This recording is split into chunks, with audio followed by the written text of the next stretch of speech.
जय हिंद साथियों। सभी साथियों को राम राम, नमस्कार। उम्मीद करता हूँ सभी साथी अच्छे होंगे, आपकी पढ़ाई शानदार चल रही होगी।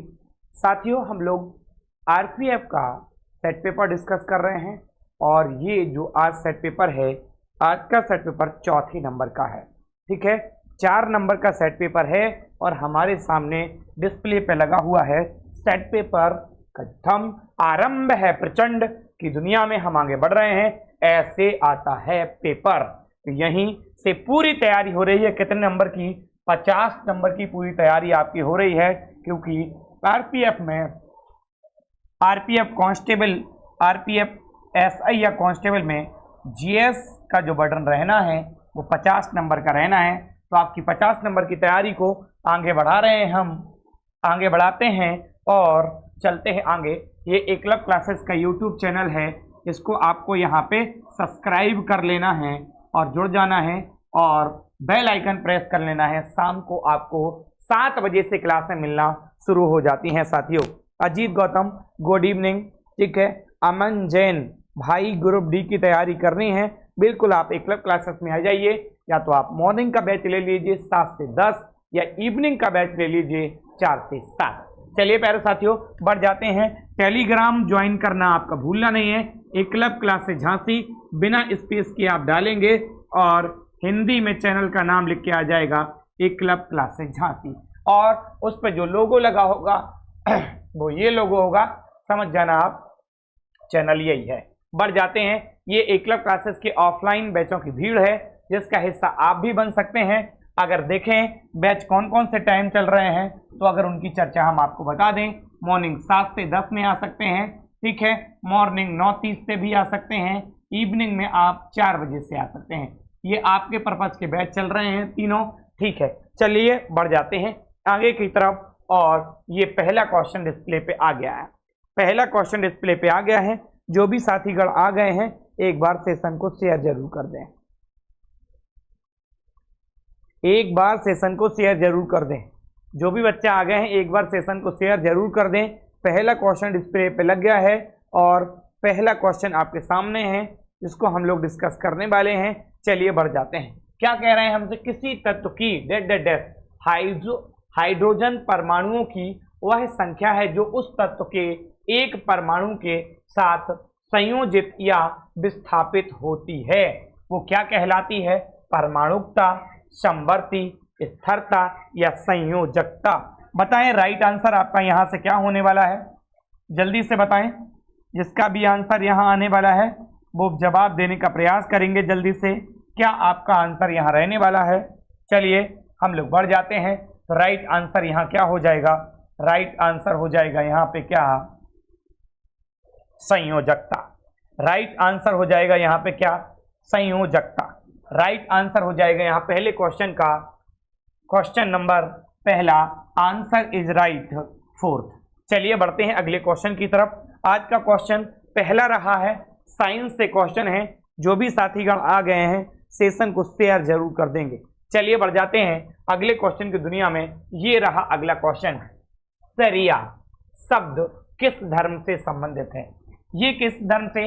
इस्लाम धर्म से संबंधित है, ईसाई धर्म से संबंधित है, सिख धर्म से संबंधित है या हिंदू धर्म से संबंधित है? बताएं जल्दी से। शरिया की चर्चा कर रहे हैं, तो शरिया किस धर्म से संबंधित है? ये इस्लाम धर्म से संबंधित है। किस धर्म से है? इस्लाम धर्म से संबंधित है। और ये जो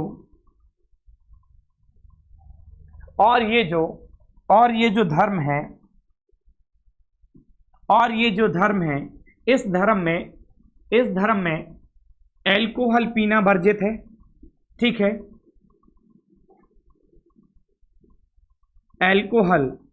एल्कोहल पीना वर्जित है। ये धर्म कहता है एल्कोहल पीना वर्जित है। ठीक है, अगर बात करते हैं पैसा ऋण पे देना, यानी पैसे का ब्याज लेना भी क्या है? वर्जित है इस धर्म में। ये धर्म किससे संबंधित है?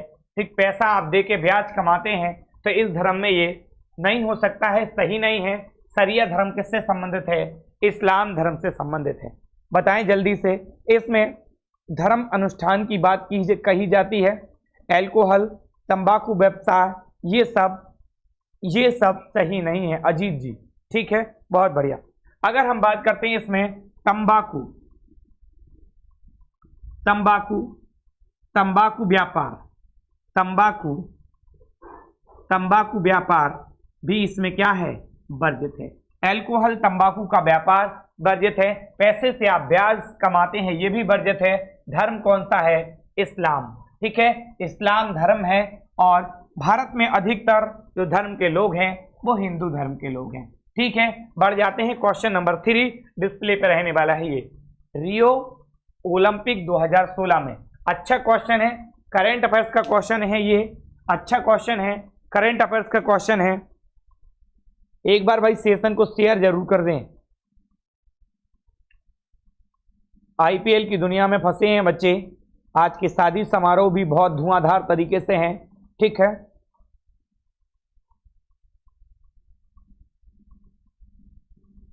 चलिए बढ़ जाते हैं, देखते हैं क्या है। रियो ओलंपिक 2016 में, रियो ओलंपिक 2016 में पुरुष वॉलीबॉल में निम्नलिखित में से विजेता देश कौन सा था, बताएं। विजेता देश कौन सा था? तो राइट आंसर क्या हो जाएगा, विजेता देश यहाँ पे ब्राजील था। ब्राजील ने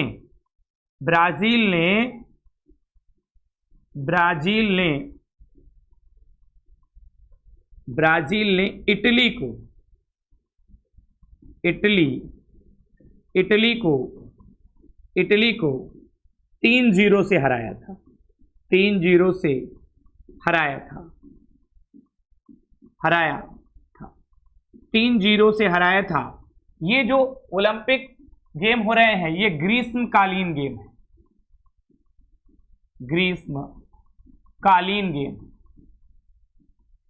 ग्रीष्मकालीन खेल है ये बात आप समझ लीजिए।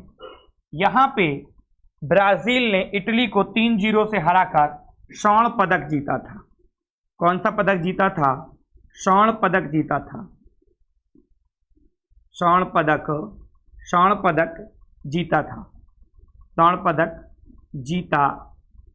पदक जीता था। और इसी में स्वर्ण पदक जीता था और इसी में यूएसए ने कांस्य पदक जीता था। कौन सा? कांस्य पदक जीता था। कौन सा पदक जीता था? कांस्य पदक जीता था। एक बार भाई सेशन को शेयर जरूर कर देंगे। आशीष समेले भी आ गए हैं, एक बार भाई सेशन को शेयर जरूर कर देंगे। ठीक है, ब्राजील ने स्वर्ण पदक यहां जीता था, इटली को हराया था। यूएसए ने कांस्य पदक जीता था। हराया किसको था? रूस को हराया था। इसने किसको हराया था? रूस को। कितने से हराया था? तो 3-2 से हराया था। ठीक है, और ब्राजील ने इटली को 3-0 से हराकर स्वर्ण पदक जीता था और यहाँ कांस्य पदक जीता था। क्वेश्चन नंबर 3 कंप्लीट हो गया है। यहाँ अगर चीन की बात, जापान की बात कर ले तो जापान होन्शु द्वीप पर है। कहाँ है? होन्शु द्वीप पर। मुख्य जापान में कितने द्वीप हैं? तो 4 द्वीप हैं। कितने हैं? 4 द्वीप हैं। संयुक्त राज्य अमेरिका की अगर हम बात करते हैं तो हमने अपने संविधान में यहाँ से बहुत सारी चीजें ली। चीन की हम चर्चा करते हैं तो 3488 किलोमीटर चीन भारत के साथ सीमा साझा करता है। क्या करता है? सीमा साझा करता है। किसके साथ? भारत के साथ। ठीक है, इतनी बात क्लियर हो गई। पड़ोसी देश है हमारा। ठीक है, ब्राजील को अगर बात करते हैं, ब्राजील को सांपों का देश कहा जाता है। क्या कहा जाता है? सांपों का देश कहा जाता है। कॉफी वाला देश कहा जाता है। कॉफी वाला देश कहा जाता है। ब्राजील में अगर हम बात करते हैं सांपों वाला देश, कॉफी के जो मैदान है उन्हें फेजेल्डा कहते हैं। फेजेल्डा के नाम से जाना जाता है। क्लियर है? अगले क्वेश्चन की दुनिया में लेके चल रहे। क्वेश्चन नंबर 4 डिस्प्ले पे लग गया। अटल पेंशन योजना कब शुरू हुई थी? तो ये मई में शुरू हुई थी। बताएं जल्दी से भाई, सब गायब हैं आज तो। चलिए बढ़ जाते हैं। क्वेश्चन नंबर 4 डिस्प्ले पे लग गया है। अटल पेंशन योजना की हमसे बात कर रहे हैं। अटल पेंशन योजना बताएं जल्दी से। अटल पेंशन योजना, अटल पेंशन योजना, किसी का आंसर नहीं आ रहा है। चलिए बढ़ते हैं। अटल पेंशन योजना की अगर हम बात कर लेते हैं तो अटल पेंशन योजना 15 मई, कब? 15 मई 2015, 15 मई 2015 को अटल पेंशन योजना शुरू हुई थी। अटल पेंशन योजना के तहत गरीबों को, ठीक है, गरीबों को 1000 से 5000 रुपए की जो गारंटी पेंशन दी जाती है, कौन सी? गारंटी पेंशन दी जाती है, गारंटी पेंशन दी जाती है, गारंटी पेंशन दी जाती है। अब बात आती है तो कितने वर्ष की आयु? 60 वर्ष की आयु, कितने? 60 वर्ष की आयु पूर्ण करने वाले गरीब हैं, इसमें पूर्ण करने वाले गरीब हैं, करने वाले, पूर्ण 60 वर्ष की आयु पूर्ण करने वाले गरीब होंगे, उनको ये दिया जाएगा। शुरू कब हुआ था? 15 मई 2015। राइट आंसर इसमें सेकंड हो जाएगा। ठीक, चौथे नंबर का क्वेश्चन पोस्टमार्टम हो गया है, चौथे नंबर के क्वेश्चन का पोस्टमार्टम हो गया है। आशीष समेले दूसरा आंसर कर रहे हैं, तो आंसर इज आ राइट है। ठीक है, बढ़ जाते हैं। 60,000 की आयु, 60 वर्ष की आयु जो पूर्ण कर चुका है वो ऐसे गरीब, इनके लिए 1000 से 5000 रुपए की राशि गारंटी पेंशन दी जाती है। न्यूनतम 15 मई 2015 को ये शुरू हुई थी पेंशन, अटल पेंशन योजना। बढ़ जाते हैं आगे। 5वें नंबर का क्वेश्चन है, राष्ट्रीय आरोग्य निधि की स्थापना कब की गई? बहुत शानदार क्वेश्चन है। डिस्प्ले पे 5वें नंबर का क्वेश्चन लग गया है। आंसर दें, आंसर दें जल्दी से, जो भी लोग हैं आंसर दें।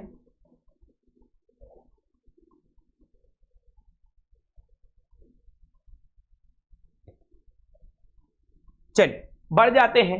आंसर किसी का नहीं आ रहा। राष्ट्रीय आरोग्य निधि की स्थापना कब हुई? तो आंसर आ जाता है 1979 में। कब हुई प्यारे साथियों? 1979 में। अगर हम इसकी बात करें तो ये स्वास्थ्य परिवार कल्याण मंत्रालय द्वारा ये अटैच होती है। स्वास्थ्य परिवार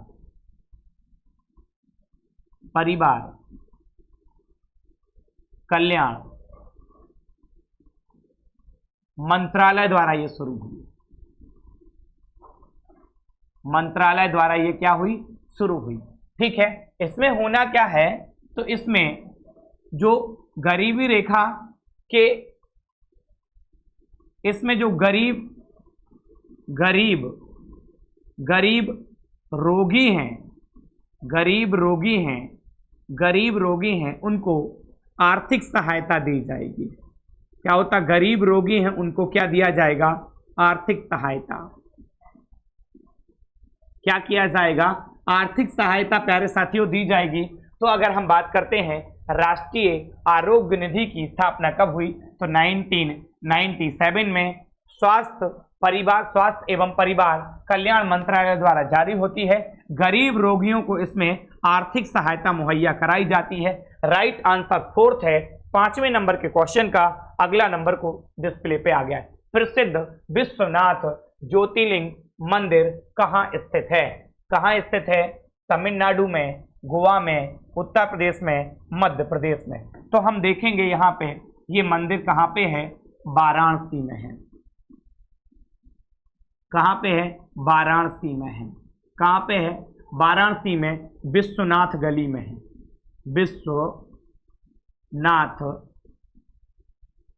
विश्वनाथ गली। वाराणसी को हम घाट नगरी के नाम से भी जानते हैं, घाट नगरी के नाम से भी जानते हैं, नगरी के नाम से भी जानते हैं। वाराणसी किस नदी के किनारे है? तो गंगा नदी के किनारे है। 80 घाटों की नगरी के नाम से भी जानते हैं। 80 घाटों की नगरी, 80 घाटों की नगरी, 80 घाटों की नगरी के नाम से भी जानते हैं। अन्नपूर्णा माता का भी मंदिर है, गंगा नदी के ये किनारे है। ठीक है, अगर हम वाराणसी की चर्चा और भी कर लें तो वाराणसी सिल्क साड़ियों के लिए भी प्रसिद्ध है। सिल्क साड़ियों के लिए भी प्रसिद्ध है। सिल्क साड़ियों के लिए भी प्रसिद्ध है। सिल्क साड़ियों के लिए भी प्रसिद्ध है। अगर हम बात करते हैं ये वाराणसी कहाँ है, तो ये लोकसभा क्षेत्र है मोदी जी का, उत्तर प्रदेश के अंतर्गत आती है। तो वाराणसी को हमने देख लिया। वाराणसी को हम काशी के नाम से भी जानते हैं, काशी के नाम से भी जानते हैं। इतनी बात क्लियर हुई। तो क्वेश्चन नंबर 96 का आंसर हो जाता है थर्ड। क्वेश्चन नंबर 96 का आंसर क्या हो जाता है? थर्ड। आगे बढ़ते हैं अगले क्वेश्चन की तरफ। अगले क्वेश्चन की तरफ बढ़ जाते हैं और अगला क्वेश्चन डिस्प्ले पे आने वाला है 6वां। प्रधानमंत्री सुरक्षा बीमा योजना की सदस्यता के लिए कितनी आयु वर्ग की पात्रता होगी? ये प्रधानमंत्री सुरक्षा बीमा योजना क्या है? ठीक है, इसमें करना क्या होता है? जिस भी व्यक्ति को ये बीमा करना है, ठीक है, बीमा करना है, जिस भी व्यक्ति को ये बीमा कराना है तो उसे क्या करना पड़ेगा? प्रति माह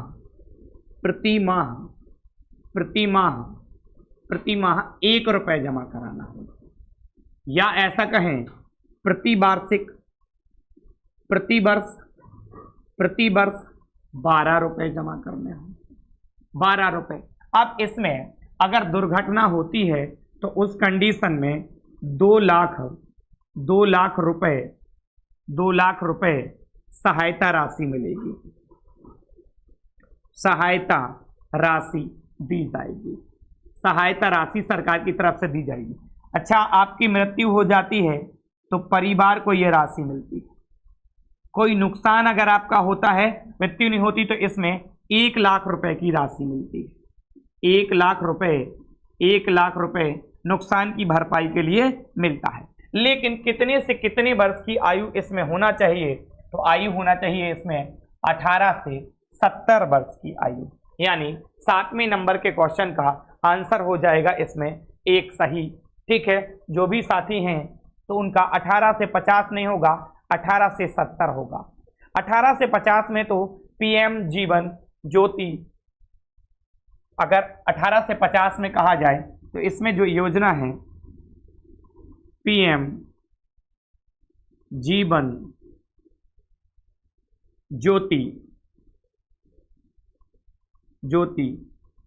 पीएम जीवन ज्योति सुरक्षा योजना इसके अंतर्गत प्यारे साथियों, ठीक है, ज्योति बीमा इसके अंतर्गत आती है। अजीत गौतम बोल रहे हैं 18 से 50, तो 18 से 50 के बारे में ही मैं बता रहा हूं।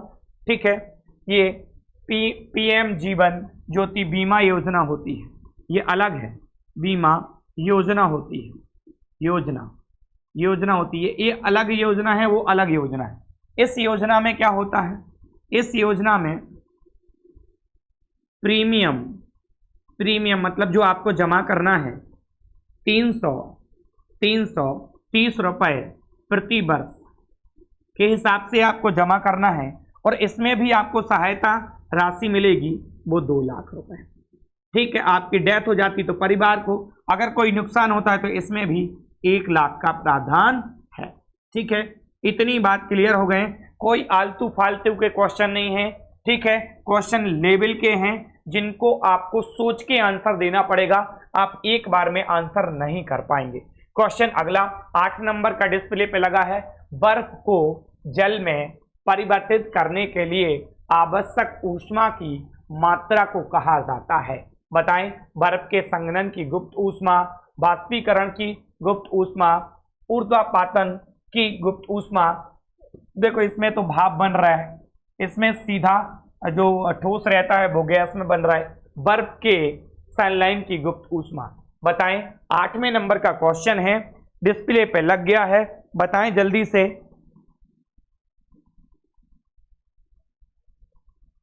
हरीश जी आ गए हैं। ये क्या टाइप कर रहे हैं भैया? 18 से ए आएगा, 18 से 70। हाँ, ए आएगा 18 से 70 वाला सही जवाब है। 8वें नंबर का क्वेश्चन डिस्प्ले पे लग गया है। 8वें नंबर का क्वेश्चन बताएं।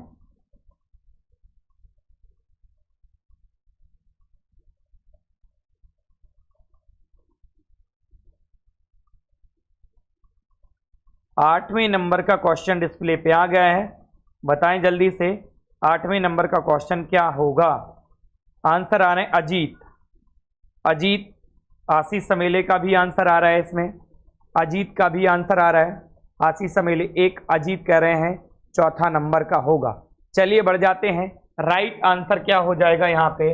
राइट आंसर हो जाएगा 4। 4 इज द राइट आंसर हो जाएगा बर्फ के सनलाइन की गुप्त ऊष्मा। ठीक है, अब आप देखते हैं बर्फ पानी एक ऐसा द्रव है जो ऊपर से जमना शुरू होता है, बाकी जितने भी द्रव हैं वो नीचे से जमना शुरू करते हैं। पानी की अगर हम प्यारे साथियों बात करते हैं तो पानी ऊपर बर्फ हो जाता है, लेकिन नीचे की तरफ पानी का टेम्परेचर 4 डिग्री बना रहता है और मछलियां जीवित बनी रहती हैं।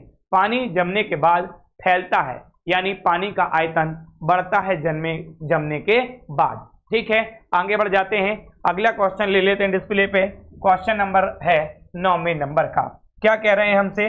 9वें नंबर का क्वेश्चन बहुत शानदार क्वेश्चन है, डिस्प्ले पे आ गया है। डेट डेट डेस 9वें नंबर का क्वेश्चन है, डिस्प्ले पे आ गया है। डेट डेट डेस एक हिमालयी नदी है।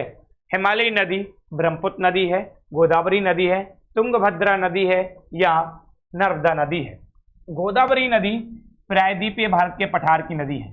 अगर हम ऐसे देखें तो ये तीनों की तीनों नदियां प्रायद्वीपीय भारत के पठार की नदियां हैं। प्रायद्वीपीय भारत के पठार की नदियां हैं, प्रायद्वीपीय पठार की नदियां हैं। अगर बोलें तो तीनों प्रायद्वीपीय भारत के पठार की नदियां हैं। एक नदी आई है ब्रह्मपुत्र नदी, जो ब्रह्मपुत्र नदी हिमालयी नदी है। राइट आंसर हो जाएगा। ब्रह्मपुत्र नदी की अगर हम बात करते हैं, ब्रह्मपुत्र नदी का उद्गम की बात करते हैं। ब्रह्मपुत्र नदी का उद्गम होता है कहां से? तिब्बत से। कहां से? तिब्बत से। कहां से होता? तिब्बत से। तिब्बत में कहां से? मानसरोवर झील के पास से। मानसरोवर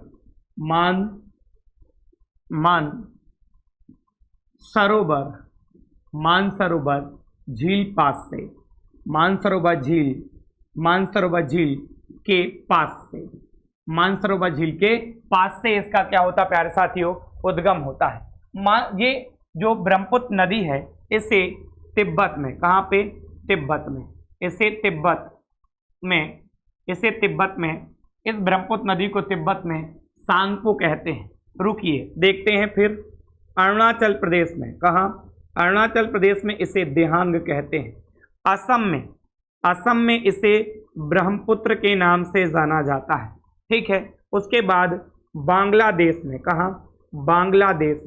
बांग्लादेश में इसका नाम जमुना हो जाता है, और जब ये गंगा से मिल जाती है तो इसका नाम मेघना हो जाता है। ठीक है, अब नाम लिखते हैं। इसे तिब्बत में क्या कहते हैं? सांगपो कहते हैं। क्या कहते हैं? सांगपो कहते हैं। अरुणाचल प्रदेश में इसे दिहांग कहा जाता है। दिहांग कहा जाता है। अगर हम बात करते असम में इसे ब्रह्मपुत्र कहा जाता है। ब्रह्मपुत्र कहा जाता है। ठीक है, उसके बाद बांग्लादेश में इसका नाम जमुना हो जाता है। उद्गम स्थल तो है कहाँ से? मानसरोवर झील से। और मुहाना बंगाल खाड़ी में। कहाँ बनाती है मुहाना? बंगाल खाड़ी में। बंगाल की खाड़ी में ये मुहाना बनाती है। ठीक है, इतनी बात क्लियर है। अगर हम इस नदी की लंबाई की बात कर लेते हैं तो लंबाई की बात करें 2900 किलोमीटर है।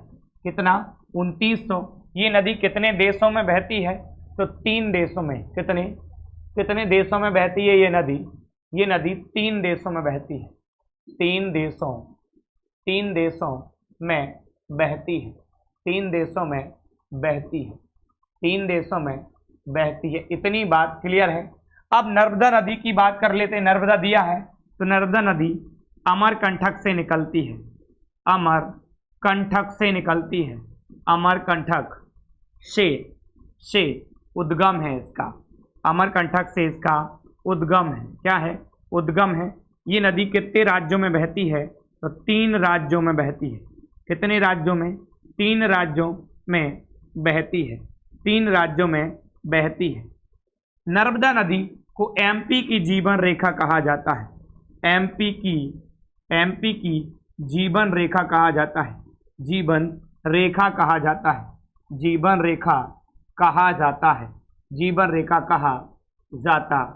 कहा जाता है। इतनी बात क्लियर हो गई। एमपी की जीवन रेखा कहा जाता है। नर्मदा नदी कहाँ गिरती है? अरब सागर में। कहाँ? अरब सागर में। कहाँ गिरती? अरब सागर में। इसे उल्टी दिशा में बहने वाली नदी कहते हैं। उल्टी दिशा में, उल्टी दिशा में बहने वाली नदी कहते हैं। उल्टी दिशा में बहने वाली नदी कहते हैं।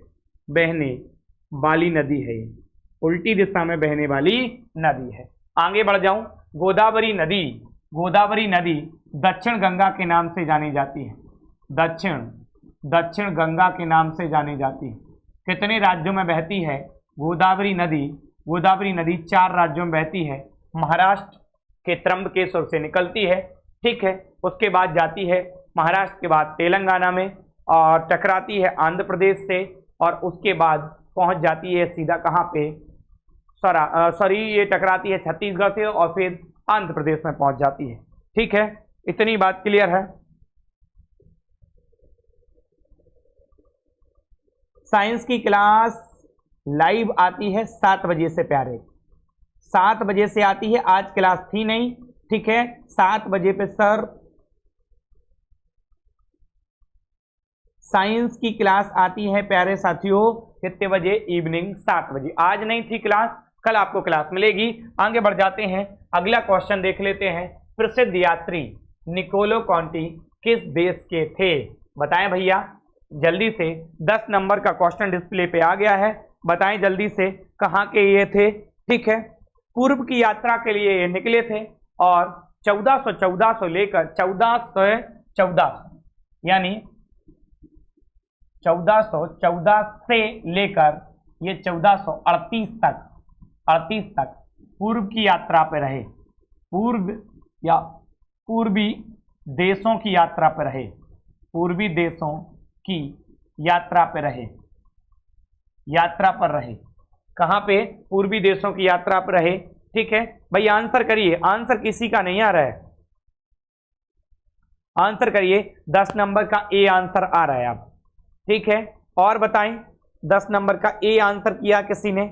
आगे बढ़ जाते हैं हम, हालांकि आगे बढ़ जाते हैं, ठीक है। आगे बढ़ जाते हैं। ये यात्रा पे रहे, कहाँ के थे? वेनिस के ये व्यापारी थे। कहाँ के थे? वेनिस व्यापारी थे।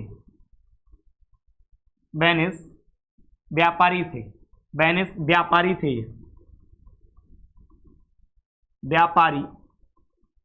व्यापारी थे। देवराय द्वितीय के समय, देवराय द्वितीय किसके समय?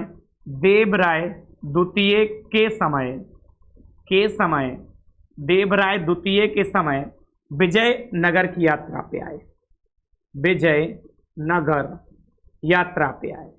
विजयनगर यात्रा पर आए, ठीक है।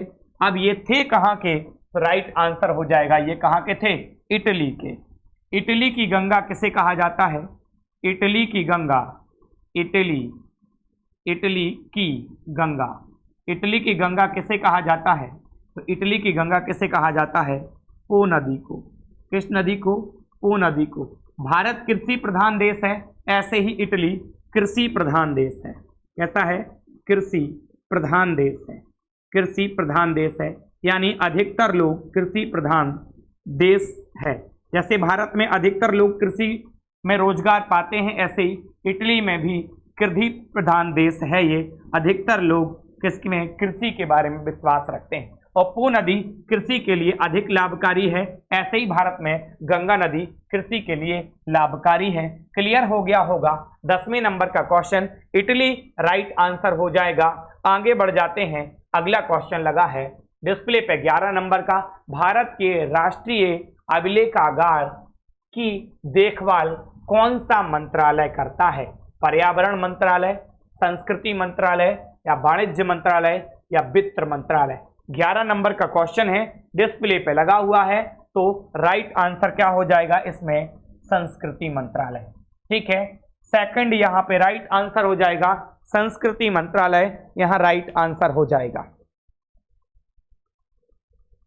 मोनू गौतम जय भीम, बिल्कुल जय भीम। आज मैच की दुनिया में फंसे हुए हैं सब लोग, ठीक है। तो कोई लाइव पे नजर आ नहीं रहा है। मैच की दुनिया में फंसे हैं आज लोग, बहुत ही कम लोग लाइव हैं, बहुत ही कम लोग लाइव हैं। ठीक है, हालांकि देखते रहिए, मैच भी जरूरी है, हाँ और क्या, उसी से उद्धार होना है, पेपर उसी से निकलेगा। मैच नहीं देखोगे तो पेपर थोड़ी निकल पाएगा आपका। ठीक है, चलिए आगे बढ़ जाते हैं। जो भी बच्चे नए हैं चैनल को एक बार क्या है सब्सक्राइब जरूर कर लेंगे। जो भी बच्चे नए हैं चैनल को सब्सक्राइब कर लेंगे। बढ़ जाते हैं आगे। ठीक है, मोबाइल को भी मैंने रख लिया, कमेंट अब आपके देख रहा हूं। चलिए बढ़ जाता हूं आगे की तरफ, और यहां पे राइट आंसर हो जाएगा क्या, संस्कृति मंत्रालय। ठीक है, अब हाँ और क्या, चलो अगला क्वेश्चन ले लेते हैं। क्वेश्चन रहने वाला है 12 नंबर। क्या कह रहा, राज्यसभा की अधिकतम सदस्य संख्या कितनी होगी। तो देखो आपको हमने अभी कई बार बताया, एक संसद है, संसद यानी हमारी पार्लियामेंट है। पार्लियामेंट में 2 सदन है, एक का नाम राज्यसभा है, एक का नाम क्या है, राज्यसभा है, दूसरे का नाम क्या है, लोकसभा है। कल के ही सेट में मैं आपको बता रहा था लोकसभा है। ठीक है, राज्यसभा स्थायी सदन है, राज्यसभा बुजुर्गों का सदन है, राज्यसभा लाल सदन है। राज्यसभा के सदस्यों का कार्यकाल 6 वर्ष होता है।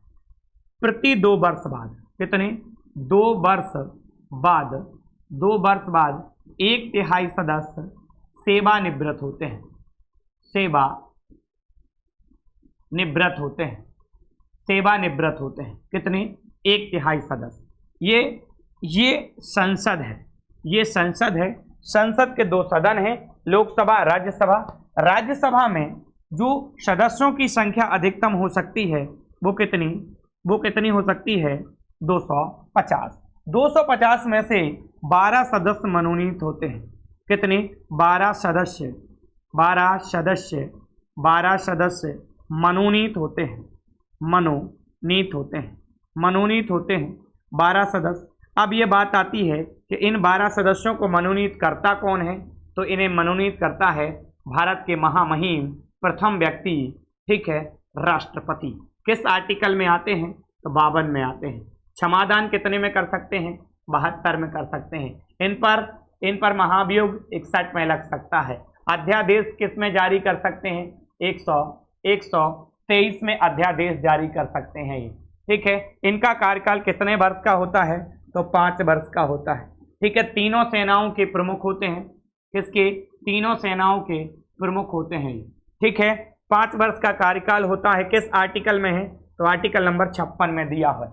राज्यसभा स्थायी सदन है, राज्यसभा द्वितीय सदन है, राज्यसभा बुजुर्गों का सदन है, राज्यसभा पढ़ो लिखों का सदन है, राज्यसभा लाल सदन है, राज्यसभा संसद का एक सदन है। ठीक है, और संसद का एक अंग है। राज्यसभा के सदस्यों का कार्यकाल 6 वर्ष होता है और प्रति 2 वर्ष बाद 1/3 सदस्य सेवानिवृत्त हो जाते हैं। तो राइट आंसर यहाँ क्या हो जाएगा, 3rd number is right answer हो जाएगा। यानी अगर हम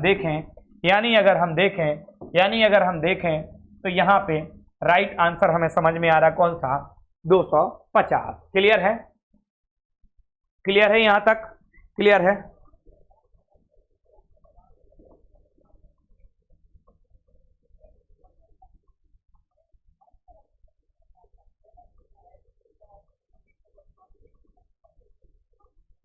क्या लग रहा देव समेले जी, 10 क्लास की कोचिंग पढ़ाते हो क्या? आपको लग रहा है कि 10 क्लास की कोचिंग चल रही है ये? हाँ, चलिए बढ़ जाते हैं। 10 की नहीं पढ़ाते बेटा, कंपटीशन की तैयारी कराते हैं, उसी की क्लास में पढ़ाते हैं। चलिए बढ़ जाते हैं आगे, और अगला क्वेश्चन डिस्प्ले पे आ रहा 13 नंबर का। निम्नलिखित में से कौन सा एक जटिल संवहनीय ऊतक है? ठीक है, जटिल संवहनीय ऊतक, जटिल संवहनीय ऊतक की बात की है तो बताएं जरा कौन है? स्क्लेरेनकाइमा, फ्लोएम, पेरेनकाइमा या कोलेनकाइमा। तो जो जटिल संयोजी ऊतक में आता है उसका नाम है यहाँ पे क्या, फ्लोएम। क्या नाम है? फ्लोएम, एक बार, एक मिनट, क्या नाम है इसका? फ्लोएम, यानी राइट आंसर हो जाएगा क्या? दूसरा। फ्लोएम कहाँ पाया जाता है? ये पादप में। कहाँ देखने को मिलता है? पादप में मिलता है। पादप, पादप बोले तो पेड़ पौधों में, पादप बोले तो पेड़ पौधों में देखने को मिलता है, पेड़ पौधों में देखने को मिलता है। काम क्या है इसका? तो फ्लोएम, इसका काम क्या है? इसका काम ये कई विभिन्न प्रकार के कोशिका से मिलकर बना होता है, इसे जटिल संवहनीय ऊतक कहते हैं। ठीक है, अगर फ्लोएम का काम क्या है? फ्लोएम पाया कहाँ जाता? पाया जाता है पत्ती में। कहाँ पाया जाता? पत्ती में। पत्ती में पाया जाता है। काम क्या है? भोजन को जड़ तक ले जाता है। भोजन, क्योंकि पत्ती में प्रकाश संश्लेषण की क्रिया होती है और भोजन बनता। भोजन को तने के रास्ते कहाँ तक? जड़ तक ले जाता है। ठीक है, जड़ तक ले जाता है इस फ्लोएम। और एक और होता है जाइलम। जाइलम होता है, ये क्या करता है? जल का परिवहन करता है। जल का परिवहन करता है। परिवहन, जल का परिवहन मतलब ये जो जाइलम है कहाँ पाया जाता है? जड़ में। जड़ क्या है अगर हमसे पूछे तो जड़ पौधे को आंतरिक सहायता प्रदान करती है। तना क्या है? तो यांत्रिक मजबूती प्रदान करता है।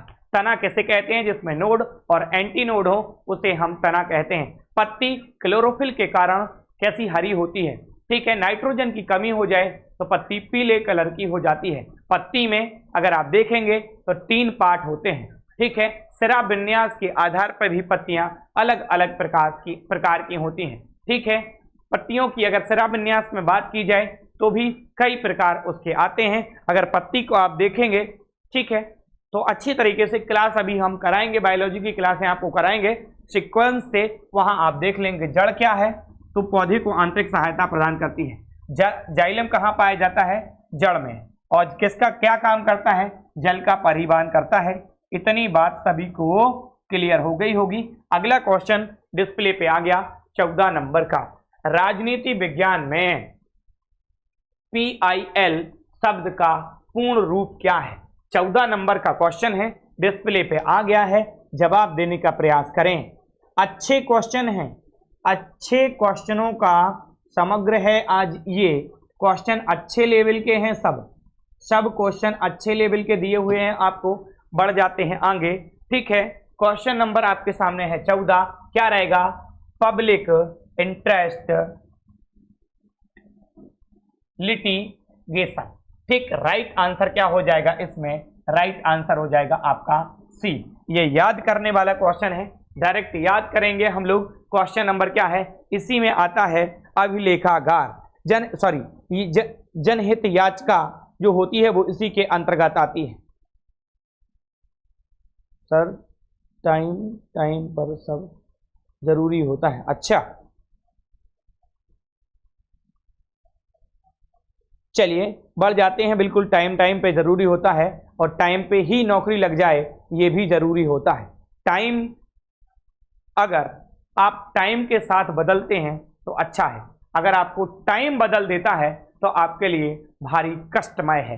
बढ़ जाते हैं अगले क्वेश्चन की तरफ, लेके चलते हैं 15वें नंबर के क्वेश्चन की तरफ। क्या आ गया? नील विद्रोह। ठीक है, क्या है? वर्ष 1859-60 में नील विद्रोह में, ठीक, बंगाल के किसानों ने डेड फसल उगाने से इनकार कर दिया था। जो अंग्रेज व्यापारी थे, जो नील की खेती करते थे, बागवानी मालिक थे, उन्होंने इस तरीके से किसानों को मजबूर कर दिया था, वो खेती सही तरीके से कर ही नहीं पा रहे थे, जिसके चलते किसानों ने नील की खेती को करने से इनकार कर दिया।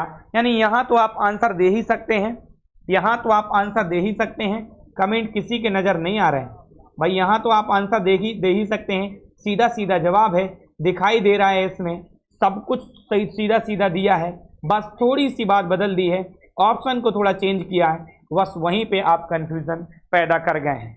ठीक है, बढ़ जाते हैं अगले क्वेश्चन की तरफ और आंसर देते हैं। पहले तो इस क्वेश्चन का राइट आंसर क्या हो जाएगा? इंडिगो। राइट आंसर हो जाएगा इसमें थर्ड। राइट आंसर क्या हो जाएगा? थर्ड। जो किसान थे उन्होंने क्या कर दिया था? उन्होंने नील की खेती करने से क्या कर दिया था? मना कर दिया था। इतनी बात क्लियर हो गई सभी की? इतनी बात सभी की क्लियर हो गई है? भाई इतनी बात सभी की क्लियर हो गई हो तो एक बार थंब प्रेस कर दें, जिसके बाद आगे बढ़ जाएं। ठीक है, यस, ठीक है। अब अगर बात करते हैं कि जो नील की खेती, जो नील विद्रोह हुआ था, ये हुआ कहाँ था?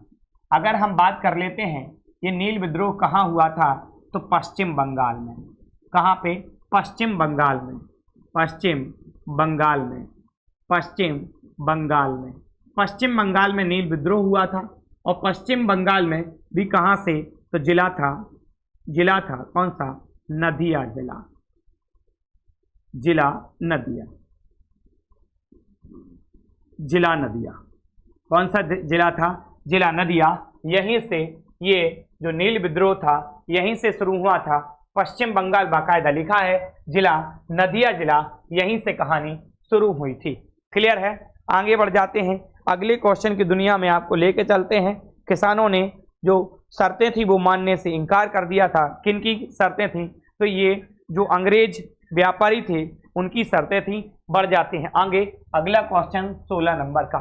मानव आंख में दृष्टपटल यानी रेटिना की बात कर रहा है। रेटिना की बात कर रहा है, हिंदी में लिखा है। पर आंखों के पीछे बनने वाली किसी आकृति का निर्माण होता है। बताएं जल्दी से, जल्दी बताएं, कमेंट करेंगे क्या बनता है। काफी लोग हैं अब तो देख रहे हैं जो कमेंट कर सकते हैं। पुतली द्वारा, आंखों की पुतली द्वारा, रेटिना, या फिर क्या कह रहे हैं, सिलेरी मांसपेशियों द्वारा।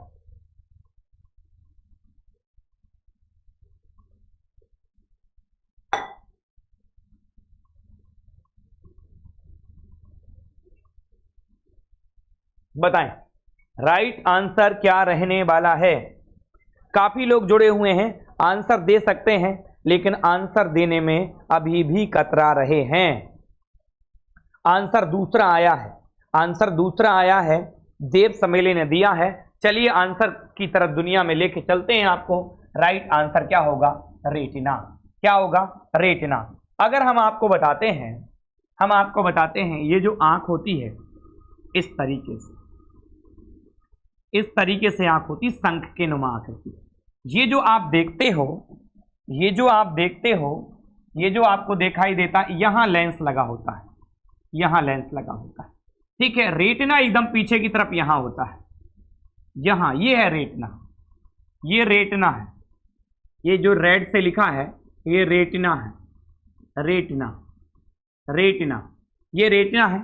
अब यहां से देखिए प्रकाश यहां से एंटर किया, यहां से एंटर किया प्रकाश, प्रकाश यहां से एंटर किया, यहां से एंटर किया। ये लेंस है, सबसे चमकीला होता है। उत्तल लेंस अगर देखा जाए तो आंख में काम करता है। ये लेंस पे फोकस पड़ता है, इस फोकस को एकत्रित करके वो रेटिना पे कहीं एक जगह डाल देती है, कहीं एक जगह। ठीक है, रेटिना पर जो बिंदु होते हैं उन बिंदुओं में अगर कहा जाए तो एक अगर बिंदु देखें तो एक पीत बिंदु होता है, पीत बिंदु। पीत बिंदु पे सबसे स्पष्ट दृष्टि बनता है। और एक अंध बिंदु होता है, अंध बिंदु। अंध बिंदु पे सबसे बुरा डायग्राम बनता है। पीत बिंदु पे सबसे अच्छा, अंध बिंदु पे सबसे बुरा। ये प्रकाश है, ये प्रकाश है, ये प्रकाश जा रहा है, प्रकाश जा रहा है, लेंस पे पड़ेगा, लेंस एकत्रित करके उसे कहाँ डाल देगा? रेटिना पे डाल देगा। ठीक है, अगर हम बात कर लेते हैं, ये लेंस है, सबसे चमकीला यही होता है लेंस। ठीक है, आंख में अंदर की तरफ, आंख में अंदर की तरफ यानी यहाँ कांचाभ द्रव भरा होता है, जिसके चलते रेटिना की सुरक्षा होती है और नेत्र गोल बना रहता है, कांचाभ द्रव। और अगर बात करें तो यहाँ आगे की तरफ नेत्रोद भरा होता है, नेत्रोद। यहाँ क्या होता है? नेत्रोद, नेत्रोद, यहाँ पे नेत्रोद, यहाँ पे कांचाभ द्रव, कांचाभ द्रव भरा होता है। ये दोनों जगह द्रव होता है। कांचाभ द्रव गोल रखता है और ये लेंस की सुरक्षा करता है। बाहर से कोई धक्का लगता है तो लेंस जो आपका है वो कहीं ना कहीं डैमेज नहीं होता है। ठीक है, आगे देखते हैं। रेटिना पे अगर देखा जाए तो दो कोशिकाएं पाई जाती है। सर क्लास का टाइम टेबल क्या है? ठीक है हरीश जी, इवनिंग में 7 से 8 साइंस की क्लास होती है, 8 से 9 बल्कि 9:30 तक मैथ्स की क्लास होती है, और 10 बजे से मैं जीएस राजपूत आपके सामने आरपीएफ का सेट पेपर लेके आता हूं। चलिए आगे बढ़ जाता हूं, आगे बढ़ते हैं। जो रेटिना है इसमें रॉड सेल पाई जाती है और कौन सेल पाई जाती है? कौन सेल पाई जाती है? रॉड सेल को हिंदी में क्षण कोशिका कहते हैं। क्षण कोशिका रात में देखने के लिए उत्तरदायी होती है, यानी अगर आप देखें तो आपको ब्लैक ब्लैक दिखाई देगा क्षण कोशिका से। ठीक है, और जो शंकु कौन सेल होती है या कॉनिकल सेल होती है, ये रंगीन दिखाने के लिए जिम्मेदार होती है। आप उजेले में जब होते हैं तो आपको कॉनिकल सेल यानी शंकु कोशिका एक्टिव होती है, आपको रंगीन दिखाई देता है। जब आप अंधेरे में पहुंच जाते हैं तो आपकी जो क्षण कोशिका है वो एक्टिव हो जाती है और आपको काला काला दिखाई देता है। मवेशी यानी जो जानवर होते हैं उनमें शंकु कोशिका नहीं होती है, इसलिए उन्हें रंगीन दिखाई नहीं देता है। उल्लू की आंख में शंकु कोशिका नहीं होती है, जिसके चलते उसे दिन में दिखाई नहीं देता है। मुर्गा की आंख में क्षण कोशिका नहीं होती है, जिसके चलते उसे रात में दिखाई नहीं देता है। जिस व्यक्ति की क्षण कोशिका डैमेज हो जाती है वो व्यक्ति रेटिना रोग से ग्रसित हो जाता है। क्यों? क्योंकि क्षण कोशिका रात में एक्टिव होती है और रात में हमें आभास करने के लिए जिम्मेदार होती है। जब क्षण कोशिका एक्टिव नहीं हो रही तो जैसे ही अंधेरा होता है आपकी आंखों के सामने एकदम ब्लाइंडनेस हो जाता है, आपको कुछ भी दिखाई नहीं देता है और आप ठीक है ग्रसित हो गए। किससे? किससे ग्रसित? रतौंधी से आप ग्रसित हो गए। विटामिन ए लेंगे तो क्षण कोशिका एक्टिव रहेगी, इसलिए कहा जाता है आंखों को विटामिन ए की जरूरत होती है। ठीक है, इतनी बात क्लियर हो गई होगी आपकी आंखों से संबंधित। आंखों में अगर बात करते हैं, देखो रेटिना से पहले फोकस बन जाए यानी यहां, तो आपको निकट दृष्टि दोष होगा। निकट दृष्टि दोष होगा तो यहाँ पे अवतल लेंस लगा देंगे। अवतल लेंस लगा के ये जो फोकस है उसको रेटिना पे बना लेंगे और दिखाई दे जाए। रेटिना के बाहर अगर फोकस यहाँ बन रहा होगा यहाँ, तो आपको दूरदृष्टि दोष है, यहाँ उत्तल लेंस लगा लेंगे और फिर से फोकस को कहाँ रेटिना पे लेके आएंगे और हमें सही से दिखाई देगा। इतनी बात क्लियर हो तो एक बार थंब प्रेस कर दें भाई शानदार तरीके से। इतनी बात क्लियर है तो एक बार थंब प्रेस कर दें। थंब प्रेस कर दें तो मजा आ जाए थोड़ा एक बार भाई। इतनी सारी बात बोली है, अब थंब प्रेस करना तो बनता है। एक बार थंब प्रेस कर देंगे तो थोड़ा मजा आ जाएगा कि इतनी सारी बात बोली है तो सार्थक दिशा में कहीं ना कहीं रही। ठीक है, यहीं से आप देखेंगे यहाँ से मांसपेशियां होती हैं जो हेड क्वार्टर से जुड़ी होती हैं। ठीक है, लेंस की अगर यहाँ देखें, यहाँ पे सिलेरी मांसपेशियां होती हैं लेंस में, यहाँ सिलेरी मांसपेशियां होती हैं। सिलेरी मांसपेशियां होती, सिलेरी मांसपेशियां लेंस को जकड़ के रखती हैं। जब हम अंधेरे में जाते हैं तो सिलेरी मांसपेशियां फैलती हैं और लेंस पतला होता है तो हमें दिखाई दे जाता है। हम प्रकाश में रहते हैं तो सिलेरी मांसपेशियां फैलती नहीं है, अपनी अवस्था में रहती हैं और लेंस मोटा सा रहता है। क्लियर हुआ?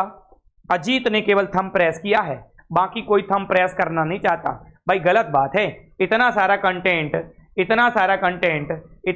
कंटेंट एक ही क्वेश्चन पे बोल दिए। भाई इतनी मेहनत करते हैं आपके लिए, कंटेंट जुटाते हैं इतना सारा, ठीक है, और आप केवल एक थंब प्रेस नहीं कर पा रहे हो। गलत बात है भाई, एकदम गलत बात है। आंख के इधर पे देखते हो आप तो पंकटम पाया जाता है। जब आपकी आंख में आंसू आ जाते हैं, बोले अखियां भर आई आंसू गिरे नहीं, फिर वो आंसू कहाँ चले गए? तो पंकटम जो इधर पाया जाता है वो सोख लेता है। इधर पे अगर देखें तो लैक्राइमल ग्रंथि पाई जाती है जो आंसू रिलीज करती है, और पलक के नीचे तो माइबोनियल ग्रंथि पाई जाती है जो आंख में पीला पीला पदार्थ रिलीज करती है और आंख हमेशा गीली बनी रहती है। इतनी बात क्लियर हो गई भाई। दो ही व्यक्ति ने केवल थंब प्रेस किया है, गलत बात है। बढ़ जाते हैं अगले क्वेश्चन की तरफ। 17 नंबर का क्वेश्चन, भारत के रूल ऑफ लॉ यानी विधि के शासन की विशेषता निम्नलिखित में से किस संविधान से ली गई है? तो बताएं किस संविधान से ली गई है? दिखाई दे रहा है? ठीक, बहुत बढ़िया, काफी लोगों ने थंब प्रेस किया है, बहुत शानदार। अच्छा लगता है, थोड़ा अच्छा लगता है आप जब आप थंब प्रेस करते हैं तो थोड़ा अच्छा लगता है। क्वेश्चन नंबर 16 है डिस्प्ले पे, आंसर क्वेश्चन नंबर आपका 17 है। एक मिनट,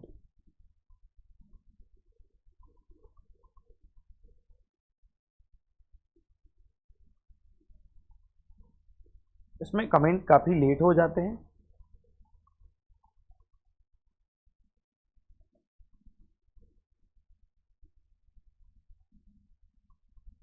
चलिए बढ़ते हैं। 17 नंबर का क्वेश्चन डिस्प्ले पे लगा हुआ है। आंसर आ रहा है वन। आंसर आ रहा है वन। आंसर आ गया 4। आंसर 4 आ गया किसी का। क्वेश्चन क्या है? विधि के समक्ष समानता। तो विधि के समक्ष समानता हमने कहां से लिए हैं? सॉरी, विधि का शासन। विधि के समक्ष समानता नहीं, विधि का शासन तो हमने ब्रिटिश संविधान से लिया है। ब्रिटिश संविधान से लिया है। यहीं से हमने राष्ट्रपति पर जो महाभियोग लगाते हैं, राष्ट्रपति पर महाभियोग, राष्ट्रपति पर महाभियोग यहीं से लिया है। महाभियोग राष्ट्रपति पर यहीं से लिया है। ठीक है। उस उपराष्ट्रपति पर अभियोग, अभियोग लगाया जाता है। अभियोग, अभियोग, अभियोग भी यहीं से लिया है। उपराष्ट्रपति पर जो अभियोग लगाते हैं वो भी हमने यहीं से लिया है। ठीक है। अगर हम देखेंगे सुप्रीम कोर्ट के जज को बनाने की प्रोसेस हमने यहीं से ली है। ठीक है। एक मिनट, एक मिनट, एक मिनट, एक मिनट, एक मिनट, एक मिनट, यहां से नहीं लिए हैं ये सब। ठीक है। ये सब अमेरिका के संविधान से लिया है। गलत हो रहा था क्वेश्चन, जिसको हमने सुधारने का प्रयास किया है। यहां से अब महाभियोग लिया, अभियोग लिया, यहीं से हमने प्रस्तावना ली। प्रस्तावना, प्रस्तावना भी हमने यहीं से ली है। ठीक है। यहीं से सुप्रीम कोर्ट के जज को बनाने एवं हटाने की प्रोसेस ली। यहीं से हाई कोर्ट के जज को चुनने एवं हटाने की प्रोसेस ली। ये यहां से ब्रिटिश से हमने क्या ली? नागरिकता। नागरिकता कहां से ली? नागरिकता हमने कहां से ली है? ठीक है। तो नागरिकता ब्रिटेन से। और नागरिकता कैसी है हमारी? एकल है। कैसी है? एकल है नागरिकता। कैसी है? एकल है। हम देखेंगे आयरलैंड से क्या लिया है। आयरलैंड से अगर हम देखें तो राज्य के नीति निर्देशक तत्व है। राज्य के नीति निदेशक, निदेशक, नीति निर्देशक तत्व हमने कहां से लिए? नीति निर्देशक तत्व आयरलैंड से लिए। हमारी संविधान सभा ने, हमारी संविधान, संविधान, हमारी संविधान सभा ने, हमारी संविधान सभा ने 60 देशों के संविधान का अध्ययन किया और 10 देशों से कुछ ना कुछ लिया। ठीक। हमारा संविधान सबसे अधिक ऋणी है किसका? 1935 के अधिनियम का। 1935 के अधिनियम का सर्वाधिक, अधिनियम का हमारा संविधान क्या है? ऋणी है। हमारा संविधान सबसे अधिक किसका ऋणी है? तो 1935 के अधिनियम का सबसे अधिक ऋणी है। इतनी बात क्लियर हो गई। 17 का 4th आंसर सही था। आगे बढ़ जाते हैं। राज्य के नीति निर्देशक तत्व आयरलैंड से लिए गए हैं। बहुत बढ़िया, बहुत शानदार। आगे बढ़ जाते हैं। अगले क्वेश्चन की तरफ आपको लेके चलते हैं। अगला क्वेश्चन आपके सामने आने वाला है। अगला क्वेश्चन आपके सामने आने वाला है और क्वेश्चन है 18।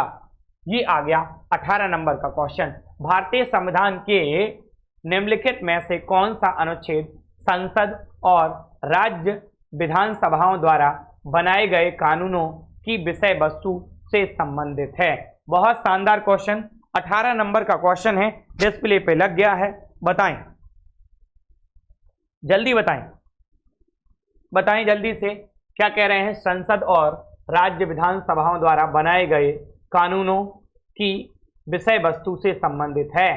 बताएं जल्दी से। क्वेश्चन नंबर 18 डिस्प्ले पे लग गया है। राइट आंसर क्या हो जाएगा? किसी का जवाब नहीं आया अभी तक। आंसर हम देख लेते हैं क्या हो जाएगा। राइट आंसर हो जाएगा सेकंड, यानी 243 आर्टिकल नंबर। आर्टिकल नंबर 243 हो जाएगा राइट आंसर।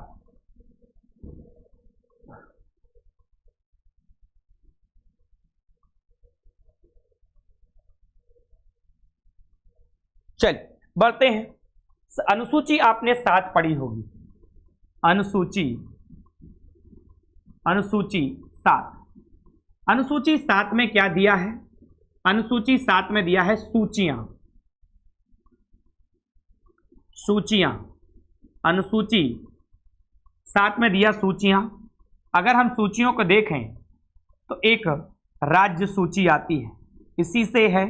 एक राज्य के बाद संघ सूची आती है, या पहले ये लिख दें, पहले संघ सूची आती है, संघ सूची आती है, राज्य सूची आती है, फिर समवर्ती सूची आती है, समवर्ती सूची आती है। समवर्ती सूची हमने ऑस्ट्रेलिया के संविधान से ली। और ठीक, संघ सूची में अगर विषयों की बात कर लें तो 98 थे, और राज्य सूची में विषयों की बात कर लें, राज्य सूची में विषयों की बात कर लें, राज्य सूची में विषयों की बात कर लें तो 66 थे, और समवर्ती सूची में विषयों की बात कर लें तो 47 थे। अब वर्तमान समय में इनमें जो विषय हो गए हैं, समवर्ती सूची यानी केंद्र सरकार कानून बनाएगी कितने विषयों पे? 100 विषय। राज्य सूची से 5 विषय हटे हैं तो इसमें हो गए कितने? 61।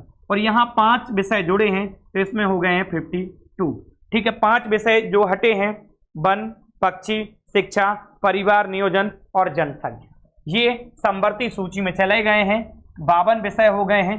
ठीक है, सूचियां किस आर्टिकल किस में आएंगी?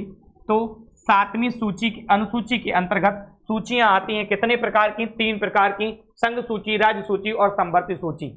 सारी बात समझ गए हैं। ठीक है, अनुच्छेद 246 अनुसूची 7 के अंतर्गत ही आता है, इसलिए हमने आपको बता दिया। आगे बढ़ जाते हैं, क्वेश्चन 19 नंबर का डिस्प्ले पर लग गया है। बताएं, 19 नंबर का क्वेश्चन डिस्प्ले पे लग गया है। अब जवाब देने की आपकी बारी है, अब जवाब देने की बारी आपकी है। ठीक है, देखते हैं क्या है। डेस के वास्को डी गामा ने यूरोप से भारत के लिए नया समुद्री मार्ग खोजा। ठीक है, ये वास्को डी गामा थे कहाँ के? तो पहले तो हम राइट आंसर नहीं देते, आप दीजिएगा। वास्को डी गामा भारत आए थे।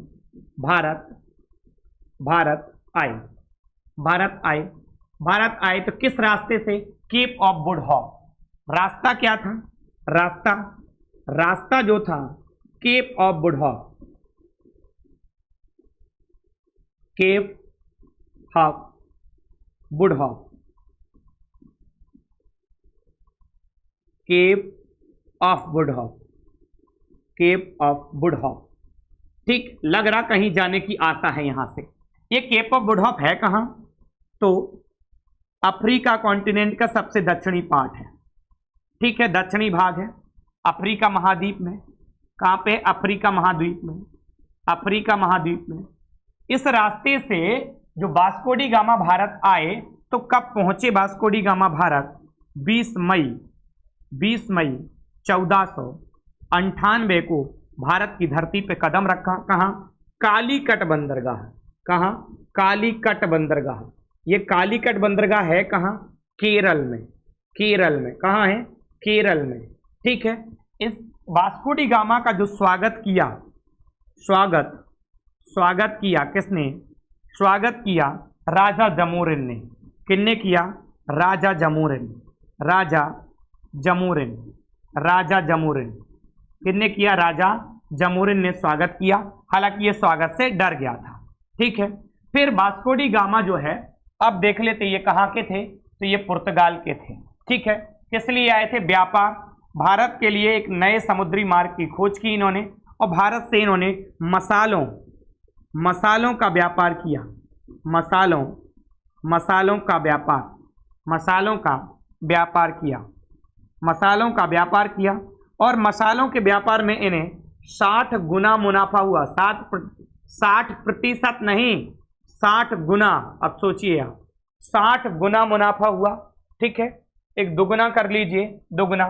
ठीक, 60 गुना मतलब आप देख रहे हैं 6 रुपए की वस्तु कितने की हो जाएगी? देखिए 360 रुपए की। आप देखिए ये 60 गुना मुनाफा हुआ इनको। ठीक है, कोई 6 रुपए की वस्तु है, 60 गुना मुनाफा लगा लीजिए, यानी वो 360 रुपए की हो जाएगी। मसालों पर खूब इन्होंने व्यापार किया, और भारत में ये पुर्तगाली यात्री कितनी बार आए? 3 बार आया। ये भारत में 3 बार आया, और मृत्यु भी इसकी कहाँ हुई थी? भारत में ही इसकी मृत्यु हुई थी। वास्को डी गामा ने भारत के लिए नए समुद्री मार्ग की खोज की। अफ्रीका में केप ऑफ गुड होप रास्ते से भारत आया। वहां पे केप ऑफ गुड होप के पास इसे एक गुजराती इब्न मजीद मिल गया। वो भारत लिवा के आया और कालीकट बंदरगाह पे केरल पे आए। राजा जमुर ने इनका भव्य स्वागत किया। भारत टोटल मिला के 3 बार आए। इससे पहले इससे पहले अमेरिका की खोज जो कोलंबस ने की थी वो केप ऑफ गुड होप के रास्ते तक तो आ गया था, लेकिन उसके बाद भारत ना आकर वो चला गया कहाँ, अमेरिका की साइड में। ठीक है, तो उसने वहां पे वेस्ट इंडीज पहुंचा, तो वहां पे खोज हो गई। आना था ईस्ट इंडीज, पहुंच गए वेस्ट इंडीज, तो वहां पे नाम रख दिया वेस्ट इंडीज। क्लियर है?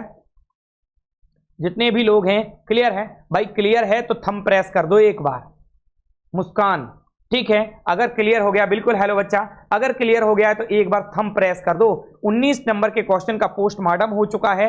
अब 20 नंबर का क्वेश्चन, सर कितने बजे से क्लास स्टार्ट होता है? बच्चा मेरे 7 बजे से साइंस की क्लास होती है, केपी सर आपको पढ़ाते हैं 7 से 8 या 7:15 के समथिंग आपको डीडी सर मैथ्स की क्लास लेके आते हैं। उसके बाद 10 बजे से जीएस राजपूत यानी मैं आपके लिए आरपीएफ का जीएस का सेट पेपर लेके आता हूं, आरपीएफ री एग्जाम यूपीपी।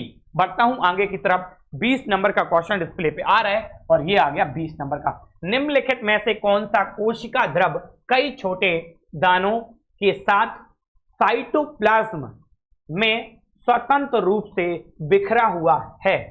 एंडोप्लाज्मिक रेटिकुलम की झिल्लियों से जुड़ा हुआ है। क्या दे रहे हैं? ये है क्या? ये देखो कोशिका होती है। कोशिका का हम समझाने के लिए डायग्राम बना रहे हैं। कोशिका में कहीं केंद्रक होता है, मान लो ये केंद्रक है डबल लेयर वाला। केंद्रक पे ही अंतःप्रदिव्य जालिकाएं होती हैं, इधर ऐसे, ठीक है, ऐसे अंतःप्रदिव्य जालिकाएं होती हैं। ठीक कहीं पे इस तरीके से भी रहता है। इसी में कोशिका में अगर देखो, कोशिका में अगर आप देखेंगे तो यहीं पे माइटोकॉन्ड्रिया है, यहीं आप देखेंगे कहीं पे यहीं लवक है, कहीं पे आप देखेंगे तो यहाँ पे रिक्तिका है। आप अगर देखेंगे यहाँ पे, आप अगर देखेंगे कहाँ पे, यहाँ पे अंदर आप देखेंगे तो यहाँ पे गुणसूत्र हैं, हल्के हल्के गुणसूत्र। जब हेलिकल संरचना में ठीक क्रोमेटिन धागे जो होते हैं जब हेलिकल संरचना में खुलते हैं तो गुणसूत्र बनते हैं। गुणसूत्र पर ही जीन होता है जो आनुवंशिकी की सबसे छोटी इकाई कहलाता है। ये कोशिका का डायग्राम बनाने का मैं प्रयास कर रहा था, ठीक है। यहीं पे अगर देखा जाए, यहीं पे अगर देखा जाए तो यहाँ पे गोल्जी काय होता है, ठीक है। अगर ये पादप की सेल है, अगर ये पादप की सेल है तो ये डबल लेयर की होगी। इसमें अगर देखें तो इसमें एक कोशिका झिल्ली होगी और इसमें एक कोशिका भित्ति होगी, डबल लेयर की होगी, ठीक है। अब देखो जी, अंतःप्रदिव्य जालिका है, एंडोप्लाज्मिक रेटिकुलम, इन पे दाने नुमा संरचना चिपकी होती है, दाने नुमा, ठीक है। उसी को क्या कहते हैं हम? उसी को कहते हैं हम राइबोसोम। क्या कहते हैं उसको हम? राइबोसोम। राइबोसोम।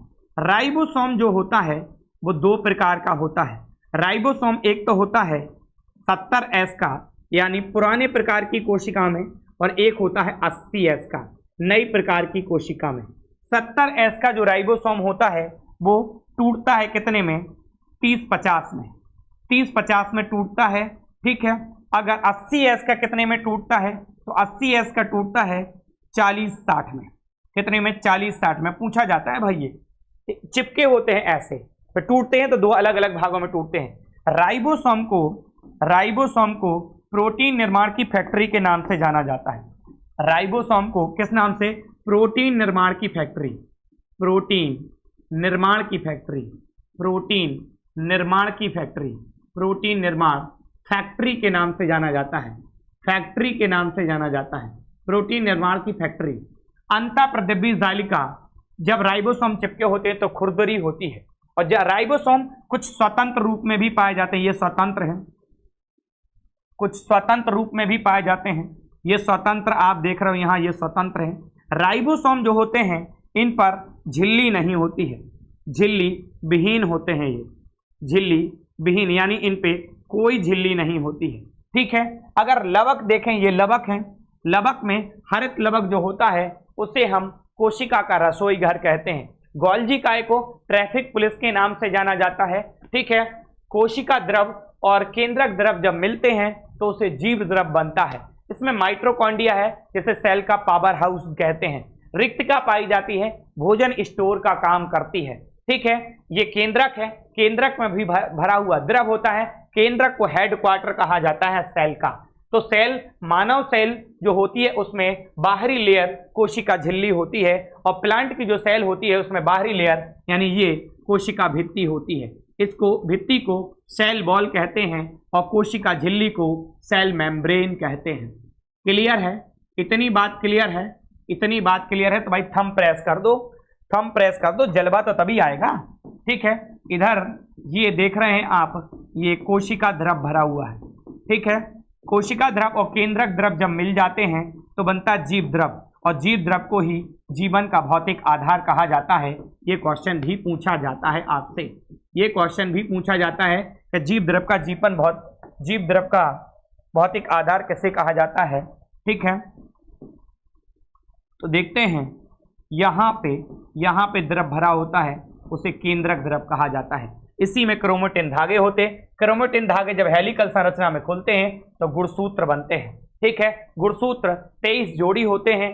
ठीक है, और इनकी कुल संख्या 46 होती है। 22 जोड़ी तो ये समान होते हैं और 23वीं जोड़ी मेल और फीमेल में अलग अलग होती है। ठीक है, मेल से जो आपके गुणसूत्र X आता है, और जो फीमेल है, मेल में XY होते हैं और फीमेल में XX होते हैं। मेल से अगर X आया तो फीमेल से तो X है, आना ही आना है, तो लड़की पैदा होगी। मतलब अगर यहाँ देखेंगे पुरुष, यहाँ पुरुष देखेंगे, यहाँ देखेंगे महिला। ठीक है, यहाँ पे जो अलग हैं वो XX हैं और यहाँ पे XY है। ठीक है, अगर यहाँ से X आएगा और यहाँ से तो X आना ही है, तो यहाँ डबल X हो गए हैं, क्या? लड़की।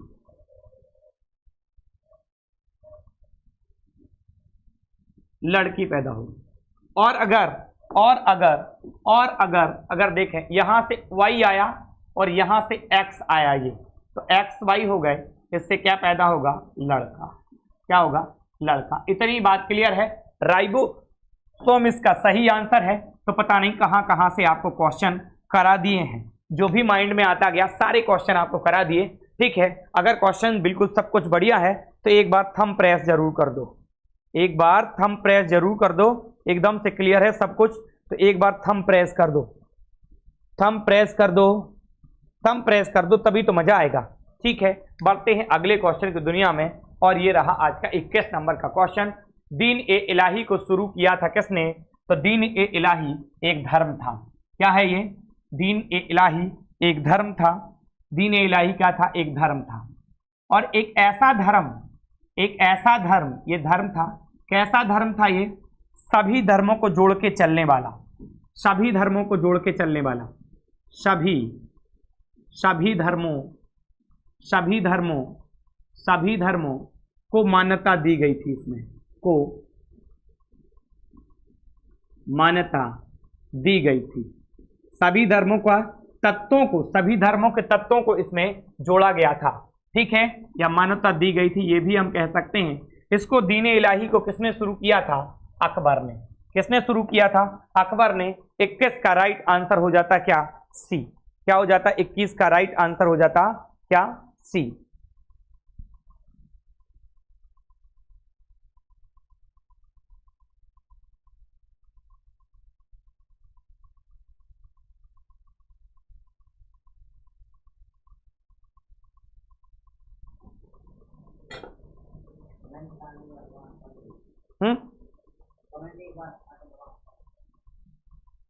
चलिए बढ़ जाते हैं।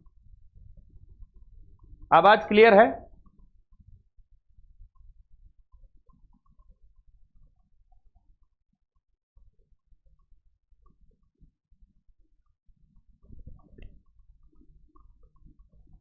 आवाज क्लियर है? बताएं जितने लोग भी हैं, आवाज क्लियर है?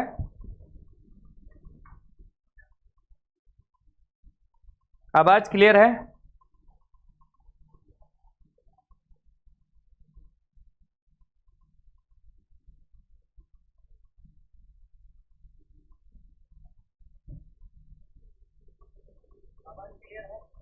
चलिए बढ़ते हैं अगले क्वेश्चन की तरफ, और क्वेश्चन नंबर 22 क्या कह रहा? किस मुगल बादशाह ने मकसूदाबाद नामक शहर का निर्माण किया था, जो बाद में मुर्शिदाबाद के नाम से प्रसिद्ध है? बताएं। क्वेश्चन नंबर 22 डिस्प्ले पे लग गया है, बताएं जल्दी से। 22 नंबर का क्वेश्चन डिस्प्ले पे प्यारे साथियों आ गया है, ठीक है। तो राइट आंसर क्या हो जाएगा यहाँ पे 22 का? किसने बताया था? 22 नंबर का क्वेश्चन है, डिस्प्ले पे आ गया है।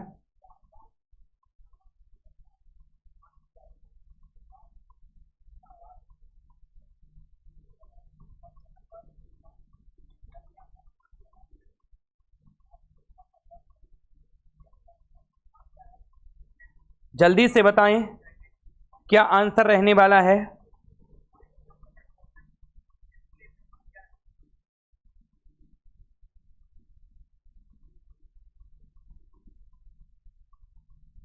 क्या राइट आंसर रहेगा? जल्दी बोलिए।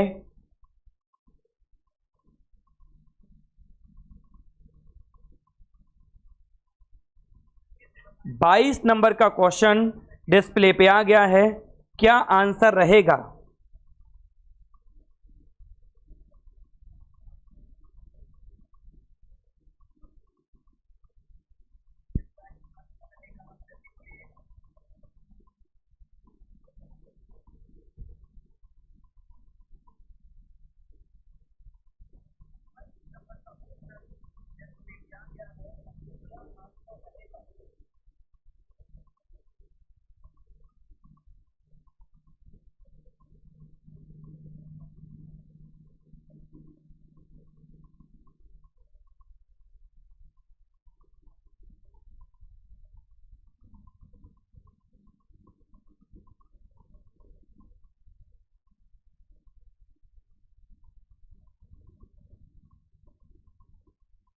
बताएं जल्दी से आंसर क्या रहने वाला है।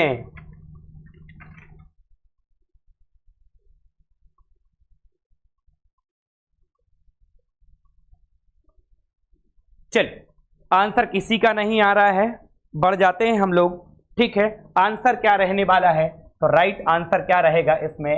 राइट आंसर रहेगा अकबर। राइट आंसर क्या हो जाएगा? अकबर। ए इज अ राइट आंसर हो जाएगा। क्या हो जाएगा? ए इज अ राइट आंसर हो जाएगा। किसी का नहीं आया, अब आया आंसर, इतने समय बाद अब आंसर आया। चलिए बढ़ जाते हैं आगे अगले क्वेश्चन की तरफ। क्वेश्चन रहने वाला है 23। क्या कह रहा है? 1665 ईस्वी में पुरंदर की संधि का प्रत्यक्ष उद्देश्य क्या था? शिवाजी ने मैलनी भाव बनाए रखा, ठीक है। एक बात, शिवाजी और बीजापुर के सुल्तान के बीच विवाद बीज बोया, शिवाजी को धोखा देना। पुरंदर की संधि कह रहे हैं अति महत्वपूर्ण संधि है। शिवाजी को मुगलों के हाथ की क्या है? कठपुतली बनना। राइट आंसर क्या होगा? क्वेश्चन नंबर 23 आ गया आपके सामने। राइट आंसर क्या हो जाएगा यहाँ पे? 23 का राइट आंसर हो जाएगा। बताएं कोई आंसर दे रहा है? किसी का आंसर नहीं आ रहा है। राइट आंसर हो जाएगा बॉम्बे, ठीक है। शिवाजी और बीजापुर के सुल्तान के बीच विवाद के बीज बो दिया था इसने, ठीक है। आगे बढ़ जाते हैं। क्वेश्चन का राइट आंसर हो जाएगा इसमें बॉम्बे, ठीक है। पुरंदर की संधि अति महत्वपूर्ण है। क्या पूछता है? डेट पूछता है, कब हुई थी? कब हुई थी? तो 1665 में हुई थी। आगे बढ़ जाते हैं। क्या दे रहे हैं? 1739 में करनाल की लड़ाई में मुगल सेना को किसने पराजित किया था? बहुत बढ़िया क्वेश्चन है, बहुत बढ़िया क्वेश्चन है, बहुत बढ़िया क्वेश्चन है। कमेंट नहीं आ रहे हैं आपके, कमेंट नहीं आ रहे हैं किसी के, भाई गलत बात है। कमेंट करते रहिए, कमेंट करते रहिए, बात तो तभी है कमेंट करेंगे। 24 नंबर का क्वेश्चन डिस्प्ले पे लग गया है। 24 नंबर का क्वेश्चन डिस्प्ले पे लग गया है। राइट आंसर क्या हो जाएगा? किसने हरा दिया था? तो नादिल शाह ने। किसने हराया था? नादिल शाह ने हरा दिया था। किसको? मुगलों की सेना। मुगलों की सेना अपने आप में बड़ी ताकतवर मानी जाती थी उस समय, ठीक है। तो राइट आंसर क्या हो गया यहाँ पे? ए। अगला क्वेश्चन आ जाता 25 नंबर का। संताल विद्रोह निम्नलिखित में से किस वर्ष हुआ था? संताल विद्रोह की बात कर रहे हैं। आंसर करिए, आंसर कोई नहीं कर रहा है, इतने लोग हैं आंसर कोई नहीं कर पा रहा है, ठीक है। संताल विद्रोह की बात कर रहे हैं तो ये कब हुआ था? 1855 से लेकर 1856, 1825 से लेकर 1826, 1848 से लेकर 1849, 1874 से लेकर 1875। तो राइट आंसर हो जाता क्या इसमें 1855 से लेकर 1856 तक यहाँ पे राइट आंसर हो जाता है, राइट आंसर हो जाता है। आगे बढ़ रहा हूं अब, ठीक है, आगे बढ़ रहा हूं। चलिए अगला क्वेश्चन डिस्प्ले पे आ रहा है, बंगाल के प्रथम गवर्नर जनरल कौन थे? बंगाल के प्रथम गवर्नर जनरल कौन थे? क्वेश्चन आपके सामने आ गया है, क्वेश्चन आपके सामने आ गया कौन से नंबर का? 26 नंबर का।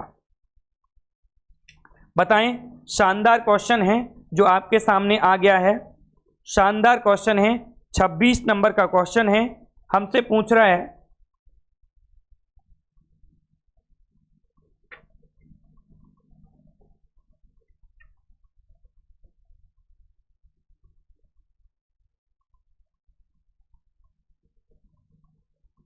कोई जवाब नहीं कर रहा है, किसी के पास जवाब नहीं है, बताएं जल्दी से, किसी के पास जवाब नहीं है।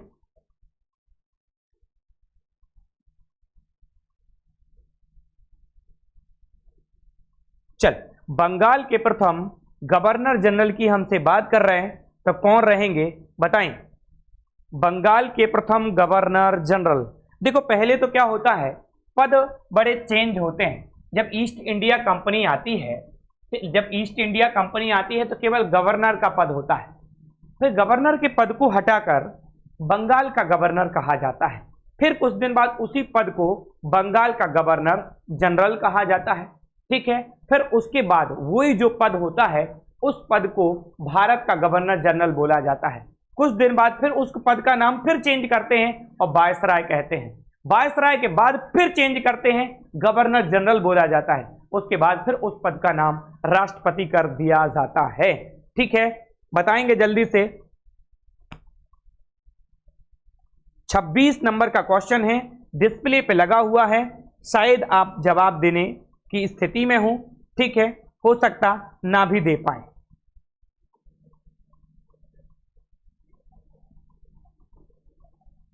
चलिए ए आंसर आ रहा क्या किसी का? चलिए बढ़ जाते हैं। बंगाल के प्रथम गवर्नर जनरल जो बने थे वो कौन थे? Warren Hastings. राइट आंसर क्या हो जाएगा इसमें? सी। सी इज अ राइट आंसर हो जाएगा। अगले क्वेश्चन की तरफ लेके चलते हैं। क्या कह रहे हैं इसमें? सालबाई की संधि।